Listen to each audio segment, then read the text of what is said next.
Hello മുത്തുമണീസ്, വീണ്ടും Chalakudy government ഹോസ്പിറ്റലിലേക്ക് ഒരു യാത്ര. അപ്പോൾ അതേ കുറേ തുണികൾ എടുത്ത് വെക്കാണ്ടായിരുന്നു. 2 ദിവസത്തെ ഓട്ടപ്പാച്ചലിലൊന്നും എടുത്ത് വെക്കാൻ പറ്റിയില്ല.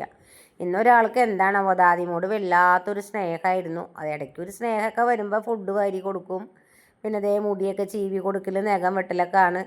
ആൾക്കും ഇന്ന് രാവിലെ തന്നെ ആൾക്ക് വെറ്റിലേക്ക് ഒരു വാടകയുണ്ട്. അപ്പോൾ 8 മണിക്ക് ഇന്ന് എല്ലാവരും നേരത്തെ പോയി. നമ്മുടെ മൊയ്തീനും തുമ്പൂർ മൊഴിക്ക് ഒരു ട്രിപ്പ് ഉണ്ട്, അപ്പോൾ അങ്ങോട്ട് ഫ്രണ്ട്സിൻ്റെ കൂടെ പോകും.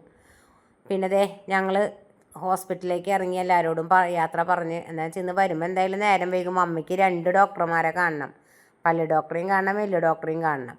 അപ്പോൾ അതേ അങ്ങനെ പോകുമ്പോൾ തന്നെ നല്ല മഴയാണ് കേട്ടോ. പിന്നെ ഞങ്ങൾ ചാലക്കുടി റൂട്ട് വഴിക്ക് പോയില്ല. എന്താണെന്ന് വെച്ചാൽ ആ വഴിക്ക് ഭയങ്കര ബ്ലോക്കാണ്. ആളൂർ വഴിക്കാണ് പോയത്, ആളൂർ കൊടകര പോട്ട ആ വഴി. പിന്നെ ഞാനൊരു തവണ ചാലക്കുടി ഹോസ്പിറ്റലിലേക്ക് ഒരുവിധം സംഭവങ്ങളൊക്കെ ഞാൻ തോന്നിച്ചിട്ടുണ്ടായിരുന്നു. എനിക്ക് ഇപ്പോഴും ഹോസ്പിറ്റലിൽ പോയി കാണുമ്പോൾ ഭയങ്കര അതിഥിയാണ്. എല്ലാവിധ ട്രീറ്റ്മെൻറ്റും ഉണ്ടെന്നൊക്കെ ഞാൻ പറഞ്ഞിരുന്നല്ലോ, എല്ലാവിധ സൗകര്യങ്ങളും.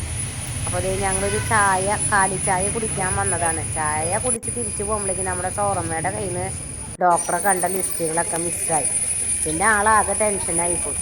പിന്നെ ഞങ്ങൾ വീണ്ടും ഡോക്ടർ പറഞ്ഞു OPയിൽ പോയി വിവരം പറഞ്ഞു കഴിഞ്ഞാൽ അവർ ഫയലെടുത്ത് തരുമെന്ന് പറഞ്ഞു. അത്യാവശ്യം ഫയലും മരുന്നൊക്കെ മേടിക്കാനുള്ളത് കിട്ടി. അതായത് അവിടുത്തെ ഗാർഡനും സെറ്റപ്പൊക്കെ ആണ് കേട്ടോ. പിന്നെ 60 വയസ്സായ കുട്ടികൾക്കും ആൾക്കാർക്കും ഭിന്നശേഷി മക്കൾക്കുള്ള ലൈനാണ് ഒരു ലൈൻ. അപ്പോൾ പെട്ടെന്ന് മരുന്നൊക്കെ കിട്ടും കേട്ടോ.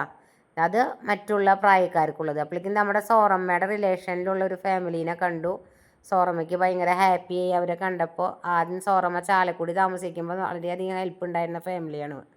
പിന്നെ അങ്ങനെ ഞാൻ കൊടകര എത്തി. കുറച്ച് പേപ്പർ വർക്ക് വീണ്ടും ഉണ്ടായിരുന്നു. അത് കഴിഞ്ഞ് ചെരുപ്പ് കടയിൽ കയറി. അങ്ങനെ ചെരുപ്പും മേടിച്ച് ഇന്നലെ ഈവനിങ് ആകുമ്പോഴേക്കും നമ്മുടെ മാളു കട്ടൻ ചായയും ദോശയും സാമ്പാറായിരുന്നു. അപ്പോൾ എല്ലാവർക്കും കൊടുത്തു. മാളുക്കുട്ടി പിന്നെ ചോറിൻ്റെ ആളാണ് കേട്ടോ. ആള് പിന്നെ ചോറാണ് കഴിച്ചത്. അപ്പോൾ ഇത്രയേ ഉള്ളൂ ഇന്നത്തെ വിശേഷം. എല്ലാവരും സപ്പോർട്ട് ചെയ്യുക, ലൈക്ക് ചെയ്യുക, കമൻറ്റ് ചെയ്യുക.